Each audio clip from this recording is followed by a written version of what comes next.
Hello friends, जय माँ बगला हूँ जंदवासी। सॉरी, सुबह बकरी ईद की बधाई ठीक से नहीं दे पाई थी। ईद की आपको बहुत बहुत बधाई सभी को। मैं तो कल अपने मस्तान बाबा को जाके मिलकर की भी आई, खुशी खुशी जाके आई सब। आज ईद है। किसी ने मुझे कहा भगवान की बकरे से क्या दुश्मनी, तो भगवान की इंसान से क्या दुश्मनी। कहा जाता है कि इंसान की बलि देने जा रहे थे, इंसान की जगह बकरे का सर आ गया। ऐसी बात कह रही थी मैं, ठीक है। तो आप ये बात ध्यान नहीं रख रहे हो। आपको शायद हमारे पुराणों में ये कहानी नहीं पता है क्या, गणपति जी की। जब गणेश जी को भगवान कहते हैं ना, शिव भोले ने गुस्सा होकर उनका मस्तक काट दिया था, तो अब उन्होंने त्रिशूल को भेजा था और त्रिशूल को भेज के हाथी का सर ला के लगाया था। तो हाथी का भी तो सर काट के तभी तो सर लगाया था ना।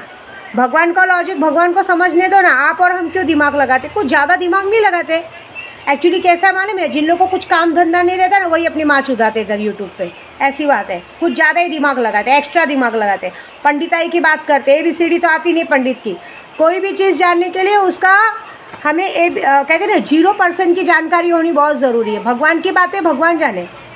उस वक्त इंसान की बलि दी जा रही थी। इंसान की बलि देने के, एक बच्चे की जान बचाने के लिए भगवान ने वहाँ पे ये सर ला दिया था, जिसकी वजह से आज भी इस चीज़ की कुर्बानी दे के भगवान को थैंक यू बोला जाता है। वो उनका काम है। अभी हमारे कामाख्या में भैंसों की बलि दी जाती है, बकरों की बलि दी जाती है, वहाँ तो कोई कुछ नहीं कहता है। मतलब ये बात ज़रूर है कि किसी भी तरीके से हम हिंदू जो करें ठीक है, किसी न किसी तरीके से हिंदू मुस्लिम की लड़ाई लगवानी ज़रूरी है, किसी न किसी तरीके से उनको टारगेट करना ज़रूरी है, ठीक है ना। चाहे कोई भी बहाना हो, किसी न किसी बहाने उनको हमें टारगेट करना ही करना है। बाकी कुछ काम धंधा नहीं है। ये पता है किसकी आदत होती है, जिन लोगों को कुछ काम धंधा नहीं होता ना, दूसरों के अंदर घुसने की बहुत ज़रूरत रहती है। ऐसी बात है। जहाँ तक अभी एक खुशखबरी बता दूँ कि पॉलिटिक्स के हिसाब से जो हमने जितने लोगों ने हमारे लोगों को धोखा दिया, राहुल गांधी जी को, उद्धव बाला साहब ठाकरे जी को, मारण क्रिया का काम शुरू हो गया। मैंने कहा ही था, धीरे धीरे शुरू हो गए। कुछ बड़े बड़ी हस्तियाँ हॉस्पिटल पहुँचना शुरू हो गई हैं। तो बस वेट एंड वॉच। पर्सनल लोगों की भी यही बात है। मैंने फिर भी बोला, अब मैं अपनी गोराई को गंदा नहीं होने दूंगी। अब फिर से किसी को गोराई में पैर नहीं रखने दूंगी। अब ये बात पक्की है कि आने वाले दिनों में अगर अभी तो फ़िलहाल यहाँ से पहले मुझे भगाना है, चाहे कैसे भी करके भगाना है लोगों को। फिर से यहाँ पे नशे का बाज़ार या कोई अपनी फालतूगिरी या अपनी मनमानी किसी की नहीं चलने दूंगी मैं। अभी तो फ़िलहाल पहली बात तो यहाँ से सही सलामत निकल तो जाओ, तब तो मैं मानूँ। दूसरी बात, दोबारा अगर यहाँ पैर रख दिया ना, मेरी शक्तियों को मैं हमेशा के लिए छोड़ दूँगी। अब जो होगा बहुत बड़ा और बहुत गंदा होगा, क्योंकि आज मेरा दिमाग बहुत ख़राब है, बहुत ज़्यादा ख़राब था। अभी तो चलो ठीक है। और दूसरी बात, आज से अभी से अगर हर दिन दवा खा के नहीं गया ना, तो बात ख़त्म। और दूसरी बात, आने वाले 15 जुलाई तक अगर मैंने ऊपर नहीं भेजा ना, तो 2 बाप की औलाद में ये लिख के लेना, तारीख और डेट।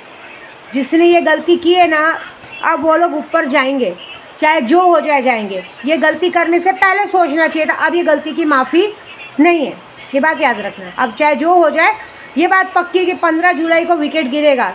जितनी मेहनत मैंने इलेक्शन में लोगों को जिताने के लिए की थी ना, जितनी मेहनत मैंने यहाँ से कचरा साफ़ करने को की थी ना, वापस वो कचड़े अगर हमारे घर के आजू बाजू में घूमेंगे, हमारे एरिया को, मेरे लिए मेरा गोराई, मेरा बोरीवली पूरा मेरा घर है।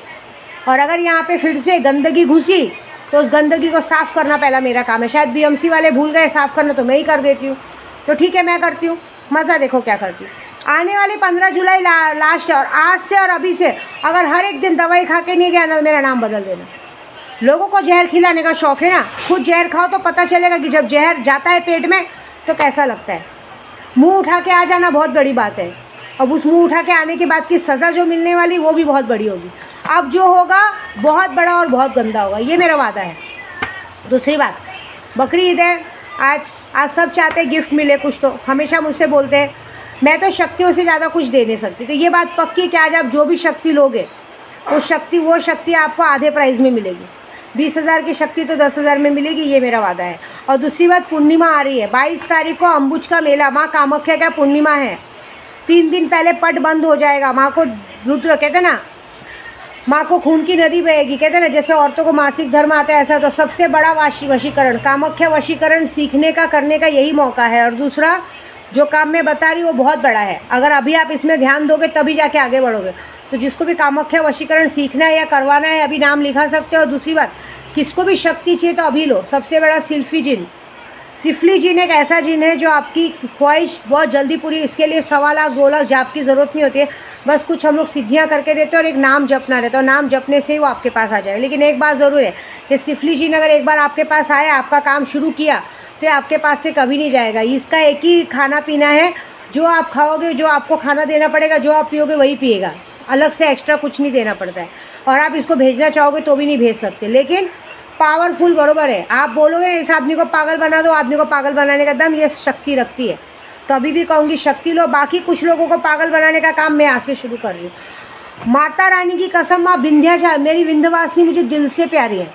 माँ विंध्यवासिनी की कसम, अगर तुम लोगों को मैंने ज़मीन के 4 फुट के अंदर नहीं गाड़ा ना, तो विद्या देवी नाम की नहीं सोचूंगी मेरी माँ 10 बाप के साथ सो के मेरे को पैदा की थी। ये बात याद रखना। अब तुम्हारी उल्टी गिनती शुरू, क्योंकि तुम लोग की गांड जितनी बड़ी है ना, उतनी गांड में उतनी चर्बी है, ऐसी बात है। और तुम्हारी गांड की चर्बी निकालना मुझे आता है। मज़ा देखो मैं क्या करती हूँ। ठीक है, जय माता दी।